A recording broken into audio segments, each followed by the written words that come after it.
Have you ever wondered why it is that a child enters this world as a curious observer, with an unhinged ability to remain curious and inquisitive about all of life? A child usually learns through the questioning process, wherein they're starting to learn their identity, their sense of self, and the status of the world around them by constantly asking questions. And these questions lead them to the answers that cultivate their awareness and allow them to know who they really are. So why is it then that adults, very often, lose this ability to stay curious and to always ask open questions, to understand themselves and reality at large? Why is it that we often reach a threshold of awareness where we feel that we know all that we need to know, and after that point is reached, there's nothing more to assimilate into our consciousness? So what happens then, when some of us do enter the awakening process and we do inquire more deeply about who we are as a soul and what reality and the universe is at large, then we start to ask those questions again.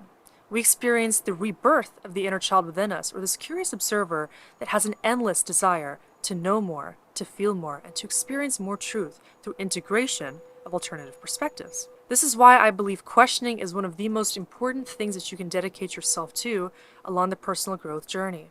Whenever you have a question enter your field, know that that is not a random occurrence. It's not a thought that needs to be overlooked, but rather within every carefully sculpted or channeled question that enters your field, there already exists a seed of awareness, leading you toward exactly where your soul wants you to investigate the unconscious aspects of yourself to more deeply understand yourself and reality. So I encourage everybody to ask questions, and I've actually decided to ask you guys to submit questions for me to address in future videos. So in this video and in the next, I'm going to be answering some of the most popular questions that I received in response to my Instagram story where I asked for your input. Now, if you have any other questions or topics that come to your mind as you listen to this discussion, feel free to comment below so that I can address them in future content. Let's get right into it. The first question is, what is the sweet spot between manifesting and surrender to life? The simple answer is that you are manifesting all the time, because what you're experiencing as the external manifestation of your life is quite literally the state of you reflecting what is subconsciously encoded within you to the state of surrender.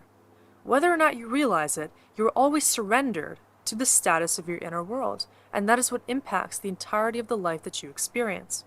Your reality is a mirror of your consciousness.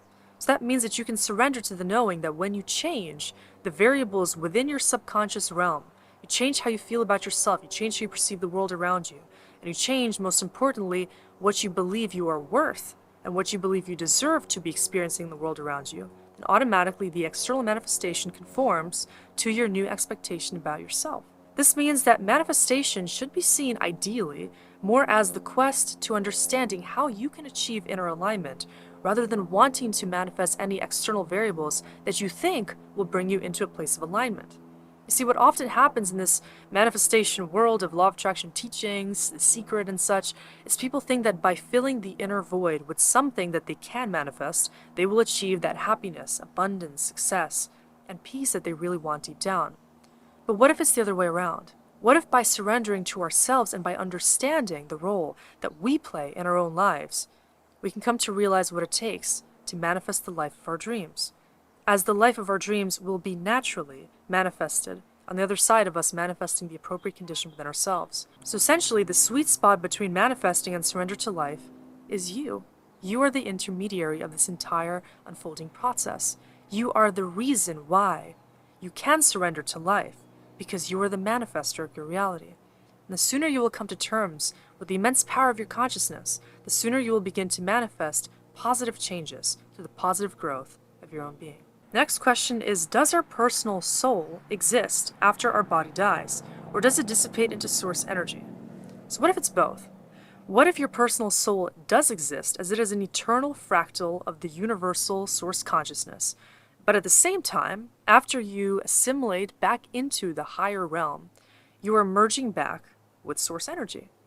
So you dying is just an act of you temporarily relinquishing your presence in this lower dimensional reality. This is like a lower frame rate that consciousness is experiencing, and your consciousness is able to go through certain experiences here in this lower dimensional space, where you have a physical body, a physical identity, which is what ends up dying as you go over to the other side. But across that veil is the ethereal realm. It's the realm of spirit, where energy can never die. And the energy that you harness as a soul will always live on. So when you cross over, you will still inherit your earthly experiences. You will still take with you the karmic challenges, the lessons, the awareness of who you are, and your core identity, which is spiritual in nature. But you will leave behind everything that isn't you, that is part of the matrix programming, and part of your temporary identity, which is shed as soon as you cross over to the other side. So source energy is the truth of you. We are all source, and we are all one. The next question is, how do you deal or interact with people more limited in their perspectives? So the first thing to think about is if you feel a need to engage with people with limited perspectives and to change their beliefs or to modify their perspectives because they come in contradiction with what you yourself perceive, then realize that this situation is teaching you a very important skill, which is empathy. It's teaching you to perceive the righteousness of everybody else's perspective, because the truth is we're all right in our own way. Everybody perceives the world in the way that they think it has to be perceived, based on their prior conditioning, their prior programming, and everything else that has influenced the way that they perceive the world. We can say in some way that the way we perceive the world is predestined. It's predetermined because we didn't consciously choose, let's say, the societal programming or our parental beliefs, or the way that we were brought up to expect certain things and to value certain aspects within our lives. All of these variables end up creating our core persona and the image that we then render that allows us to see ourselves and the world in a particular light. If you are not able to interact with people that are not at your level, then realize you don't necessarily even have to interact with them. You have a choice when it comes to choosing to side with people that are at your conscious wavelength or are not. Sometimes when you expand your awareness, you will start to expose other people's blind spots and start to see that they are really limited in their perspective. If this is the case, you get to choose whether or not you maintain those interactions. Optimally, interactions with others should be beneficial for both parties. They should be helpful for growth, for deeper awareness, and for the expansion of love, more compassion, and empathy. So allow yourself to take in, first of all, that other people have the full right to feel and think in their own way. If they disagree with you, that is where they are in their own soul's journey, and your only job is to accept them and to maybe impact them through positive inspiration, to help them see another perspective, just as you can learn something from theirs to allow you to see more aspects of Source's truth reflected in all these different narratives. The next question is, knowing what you know, is there anything inside you that wishes it didn't? Well, that's a conundrum. I think all of us have certain things within us that we know that we almost wish we didn't know. Maybe some dark truth or something that we had to experience, which shed a very different image of reality in our consciousness. But that is not something that we can disown, because the very nature of awareness is such that once it collapses into your consciousness and you're able to see things in a certain way, or you harness certain truths and certain learnings and lessons, you can't unsee those things. You can't unlearn what you've already learned. So this becomes a deeper question of how able are we to assimilate all that we have already understood? How can we apply our own learnings? How deeply can we integrate our awareness to allow ourselves to live consistently between our inner and our outer worlds? This is the choice that we all have as human beings. We're all vessels of consciousness, and we will eventually learn things that maybe intensify our journey, or maybe you may even feel that as a more spiritual conscious being, this comes with an obligation of helping other people, or at least remaining consistent and true to yourself, because you can't become less spiritual after you've already achieved a certain degree of spiritual growth and mastery. The difficult task for all of us is to become real with ourselves, and to really understand that this is all about us confronting our own souls. And ultimately, this journey is between us and Source. We can choose to lie to ourselves and try to forget that which we've already learned and understood, but that only does us a disservice. Because remember, you as a soul, you come here to activate your potential and to use your learnings to accelerate along your personal growth journey. If you choose to learn certain things and then try to unsee them or not apply them, you will only keep recreating those lessons, and those patterns will live on in your field until you choose to transmute your personal blockages and really activate the learning potential that you have yet to experience as a soul. The next question is, what's the easiest and fastest way to change one's perspective? So if you're talking about your own perspective, my main tip to you is to try to use alternative perspectives to guide you toward deeper integration. Meaning, let's say that you believe something is absolutely certain and you're unable to introduce another belief.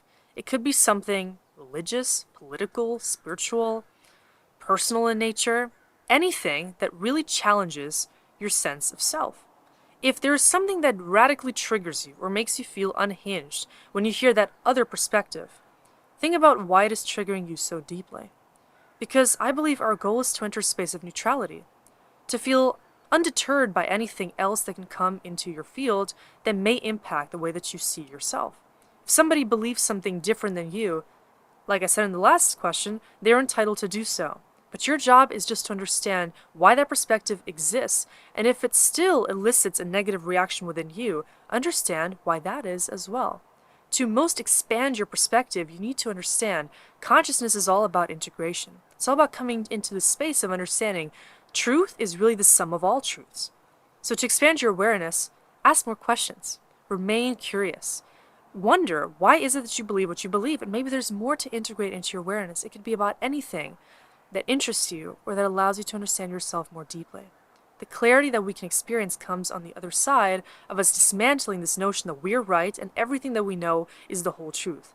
Because the truth is, everybody else harnesses some truths that we have yet to embody as well. Another aspect to this is to change another's perspective. Also realize that you can only be the conduit for that awareness to enter their space. If you come with an authentic energy, you're already doing your part to expand others' perspectives. By being yourself, you're contributing an authentic perspective to the matrix. When people are ready to assimilate that, they naturally will. You may draw in people that want to hear your truth. They may want to hear you share something that will allow them to understand themselves more deeply. So share, be open, be empathetic, and realize that everybody's learning in their own way. And just by being an authentic vessel of your own consciousness, by choosing to expand your perspectives, you will also be helping the entire collective expand along with you. The next question is how to keep ourselves aligned to stay in the state of happiness. So, happiness is really the state of deep alignment. Happiness is a state of choosing to be in a resonant condition within yourself, meaning that all the variables in your life are allowing you to stay true to yourself, to remain in harmony, in coherence, to have the mind and the heart work in a synergistic way. And to feel like you are happy with the outcomes of life, you must realize that you have to be happy with yourself along this course of life. In order to experience happiness in every single day, you need to be doing the things every single day that bring you happiness. So look at happiness as an equation of all the variables in your life getting mixed together in this recipe of your personal state of satisfaction. In order for you to harness more growth, more awareness, more experiential value, you need to be actively doing things that keep you in a certain elevated frequency. So essentially, everything in your life will either elevate your frequency, keep it stable, balanced, maybe at a lower set point, or actually lead to the descent into low frequency territory. That's where you don't want to be. That's where you might be coming into contradiction with what your soul actually wants for you because you're not listening to your heart's desires. You're not choosing to do what brings you joy, or maybe you're surrounding yourself with toxic people, or maybe you don't necessarily understand what it takes for you to experience true self-love because you're not choosing to devote yourself to joy. But I believe it is the purpose of every individual in the collective to raise their own frequency, which in turn raises the frequency of the collective. Do the things every single day that allow you to maintain a high personal frequency, which takes into account literally every single factor in your life. What you eat, how you think, how you move your body, how you rest, how you associate with other people, how you see yourself, and how you engage with the world. What do you choose to do? How deeply do you want to activate your own potential and to see the beauty in your abilities, your gifts, your desires, and all your curiosities?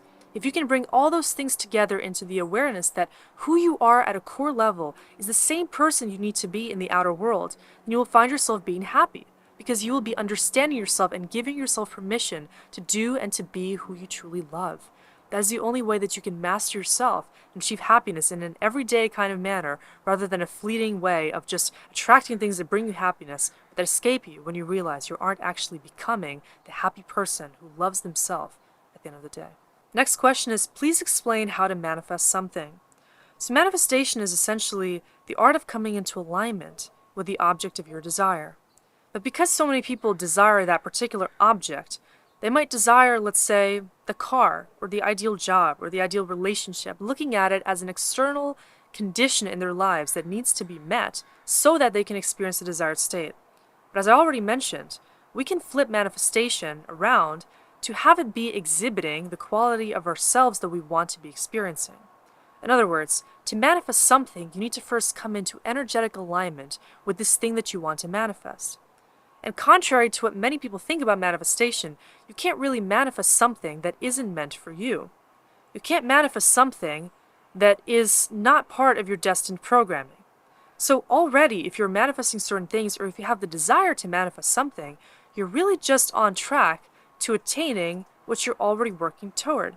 So if you're a person that is very ambitious and you're driven and you want to attain the career that allows you to feel happy within yourself, then you just doing what it takes every single day to remain that person who is doing what is authentic to you will allow you to manifest the desired outcome, the abundance, the success, and even the material factors that maybe is your ultimate pursuit.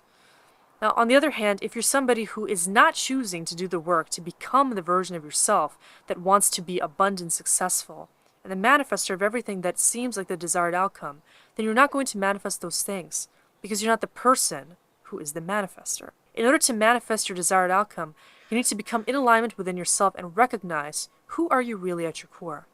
Because even if you do end up manifesting something that your head wants you to have, like that possession or like some status, at the end of the day, you're not going to be happy with it.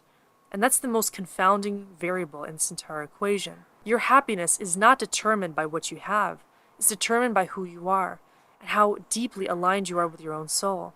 So if you manifest from that place of wanting your soul to be at peace, you'll always end up feeling like you are that vessel of consciousness that makes that happen.